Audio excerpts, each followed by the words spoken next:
आत्मनिर्भर बनो। एक बार एक गांव में राम और श्याम नाम के दो किसान रहा करते थे।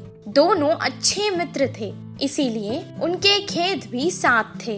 दोनों ने एक ही साथ खेती शुरू की। उस साल फसल बहुत अच्छी हुई। जब उनकी फसल तैयार थी, तब श्याम ने राम से कहा, फसल तो तैयार है, चलो इस साल बहुत अच्छी फसल हुई है, बिना देरी किए हम इसे काट लेते हैं। दोस्त, हम किसान हैं, मजदूर नहीं। हम सिर्फ फसल उगाते हैं, फसल तो मजदूर काटते हैं। मैं कुछ मजदूरों को लेकर आता हूँ। इतना कहकर वो मजदूरों से बात करने लगा। उन्होंने बताया कि आज वो व्यस्त हैं, कल आकर फसल काट देंगे।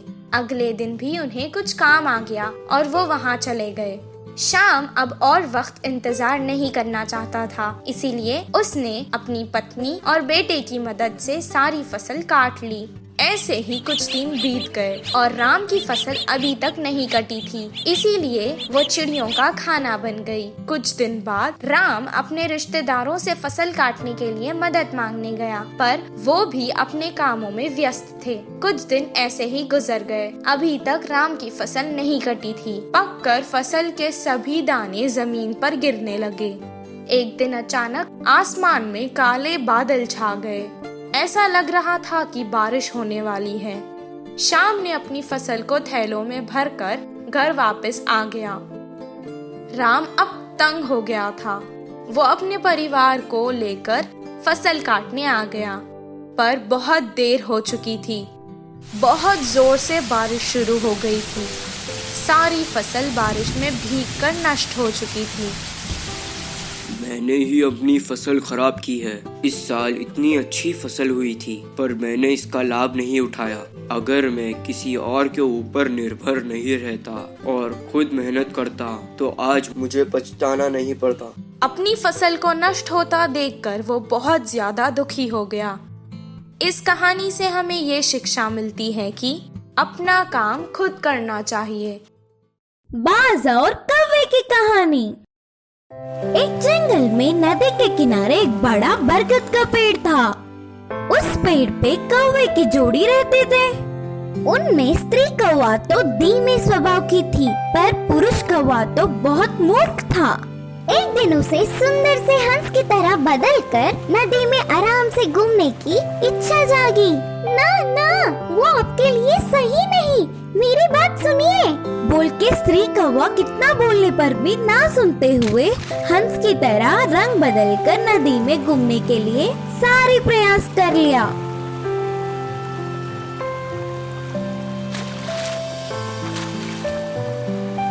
सुंदर सा हंस बदलना नहीं तो आखिर में चूजा बनकर उनके सामने मजाक बन गया। नदी में एक डुबकी लगाकर फिर से पहली तरह बनकर ना कुछ बोलते हुए श्री कौवे के बाजू में आकर बैठ गया। ऐसे कुछ समय बीत गया। उन कौवे के रहने वाले प्रांत के पास के पर्वत पे एक बाज ने निवास तैयार किया। वह उधर से उड़ते हुए आकर उस प्रांत में बहुत देर घूम रहा था। कितने भी दूर होने पर भी स्पष्ट से देखने वाले आँख तोहफे में पाने वाला बाज ऊपर से ही उसके निशाने को देख तेजी से उठकर आके उसे ले गया।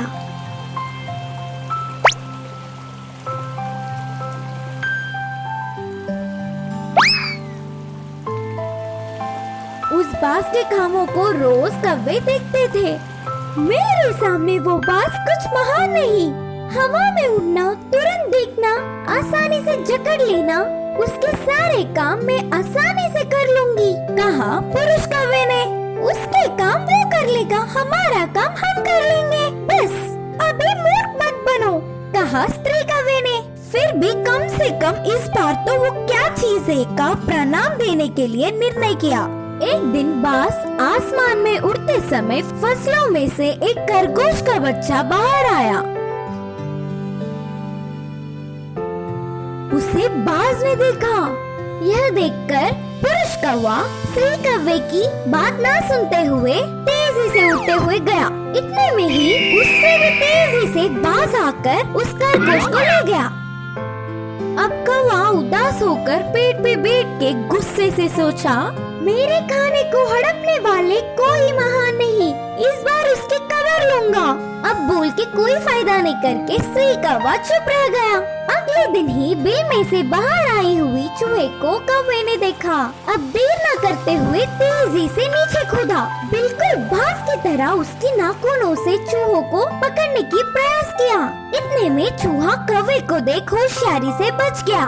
कौवा तो उसकी रफ्तार ना रोक पाते हुए उतनी ही तेजी से जाकर पेड़ को टक्कर मारी। हे भगवान, मैं मर गया रे, मर गया बोल के दर्द से चिल्लाने लगा।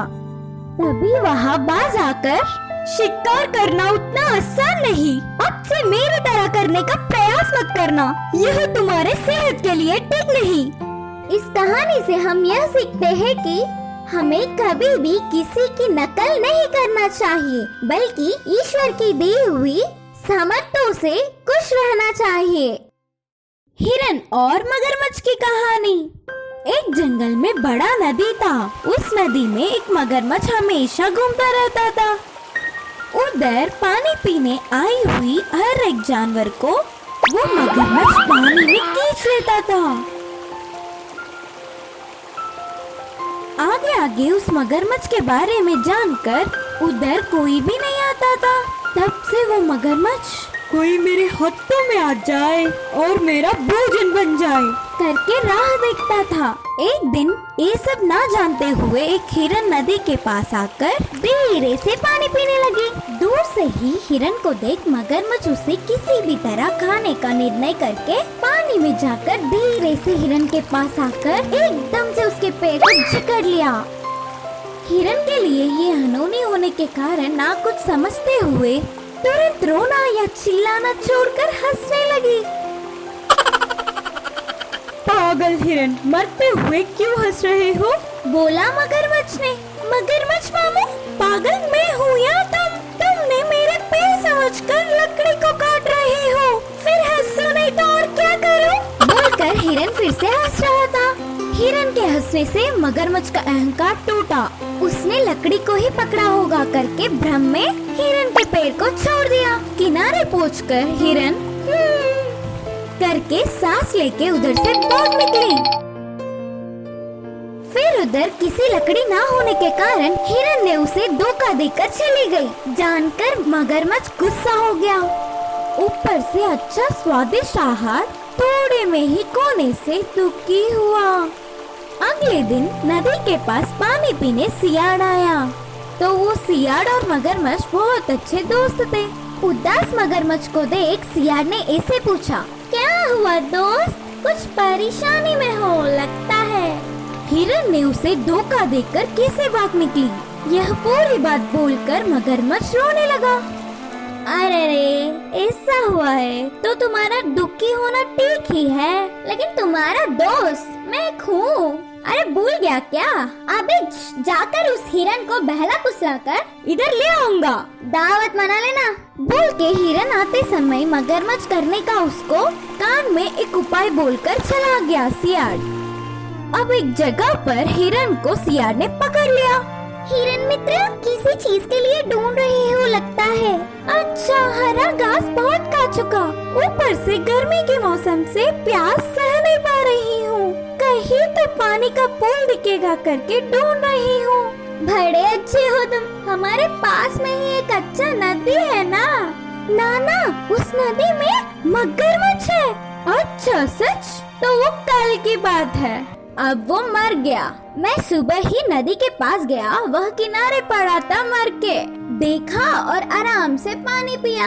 तुम्हारा कहना मान नहीं पा रही हूँ, तो फिर चलो तुम्हारी आंखों से स्वयं तुम ही देख लो, तब पानी पी लेना।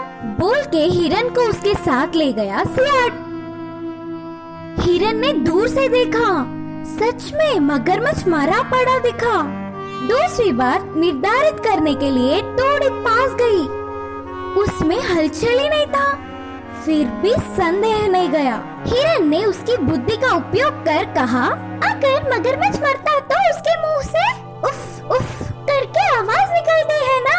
हिरन को मनवाने के लिए मगरमच्छ उफ उफ उफ उफ उफ करके आवाज निकलने लगा। तुरंत हिरन दूर भाग के कहा कि जानवर आवाज करता है क्या? मेरे बातों को दूसरी बार मान गया। इस मगरमच्छ की नादानता को देख सच में हंसी आ रही है। इस बार भी मेरी बुद्धि से किसी भी तरह बच गई। अब से मुझे बहुत सतर्क रहना चाहिए, बोल के तुरंत उधर से भाग निकली। इससे मगरमच्छ सियार एक दूसरों को ही देखते रह गए। इस कहानी की सीख यह है कि उस हिरन की तरह हमें भी थोड़ी सी बुद्धि दिखाकर कितनी बड़ी मुसीबत से भी बाहर निकल सकते हैं।